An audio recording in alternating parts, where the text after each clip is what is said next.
Hi. ഞാനൊരു video ചെയ്യുന്നത് ഇന്നലെ ഞാനൊരു സിനിമ കണ്ടിരുന്നു, UK United kingdom of Kerala. അപ്പം ആ സിനിമയെക്കുറിച്ച് കുറച്ച് കാര്യങ്ങൾ പറയാൻ വേണ്ടിയാണ്. അതിൻ്റെ വളരെയധികം സുഹൃത്താണ് ഡയറക്ടർ അരുൺ വൈഗ. അരുൺ വൈഗയുടെ മൂന്നാമത്തെ സിനിമയാണ്, ഗുണ്ടജയന് ശേഷമുള്ള സിനിമയാണ് UK. ശരിക്കും പറഞ്ഞാൽ ഭയങ്കര ഇൻട്രസ്റ്റിംഗ് ആയിട്ടുള്ള ഈ കാലഘട്ടത്തിൽ ഇന്നത്തെ ജനറേഷൻ കാണേണ്ട ഒരു സിനിമ തന്നെയാണ് UK. ഇപ്പം എൻ്റെ ഫാമിലി തന്നെയാണെങ്കിലും ഇപ്പം നമ്മൾ ഈ ഇപ്പോൾ ഉള്ള ജനറേഷൻ്റെ കുട്ടികളോട് ചോദിച്ചാൽ അവർ പറയുന്നത് പോലെ എനിക്ക് അവിടെ പോകണം, ഇവിടെ പോകണം, അവർ തന്നെ ഒരു പ്ലാൻ ഉണ്ടാക്കിയിരിക്കുകയാണ്. അപ്പം അതിൻ്റെ റിയാലിറ്റി എന്താണ്, എന്തൊക്കെയാണ് അവിടെ ഇവർ കാണുന്ന ഈ ഡ്രീം വേൾഡ് സംഭവിക്കുന്നതൊക്കെയാണ് ഈ സിനിമ പറയുന്ന വിഷയം.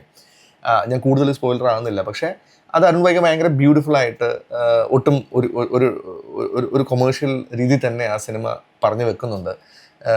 പിന്നെ രഞ്ജിത്തിൻ്റെയും ഇല്ലെങ്കിൽ ജോണിയാനിൻ്റെയൊക്കെ പെർഫോമൻസ് പറയേണ്ടത് തന്നെയാണ്. മഞ്ജു കെ ചേട്ടൻ എല്ലാവരും സിനിമയിൽ അഭിനയിച്ച ഇന്ദ്രൻ ചേട്ടൻ എല്ലാവരും അവരുടെ റോളുകൾ ഭയങ്കര ബ്യൂട്ടിഫുൾ ആയിട്ട് ക്യാരി ചെയ്തിട്ടുണ്ട്. നല്ല പാട്ടുകളും നമുക്ക് കണ്ടുകൊണ്ടിരിക്കാവുന്ന, എന്നാൽ വളരെ റിലവൻ്റ് ആയിട്ടുള്ള സോഷ്യൽ മെസ്സേജ് ഹാൻഡിൽ ചെയ്യുന്ന ഒരു ബ്യൂട്ടിഫുൾ ആയിട്ടുള്ള കുഞ്ഞു സിനിമയാണ് UK. ഇപ്പോൾ തിയേറ്ററുകളിൽ അത്യാവശ്യം ഇപ്പോഴും ഷോസും എല്ലാം നല്ല രീതിയിൽ പോകുന്നതായിട്ട് കണ്ടു. ഇന്നലെയും ഞങ്ങളുടെ ഷോസ് എല്ലാം ഹൗസ്ഫുള്ളായിരുന്നു.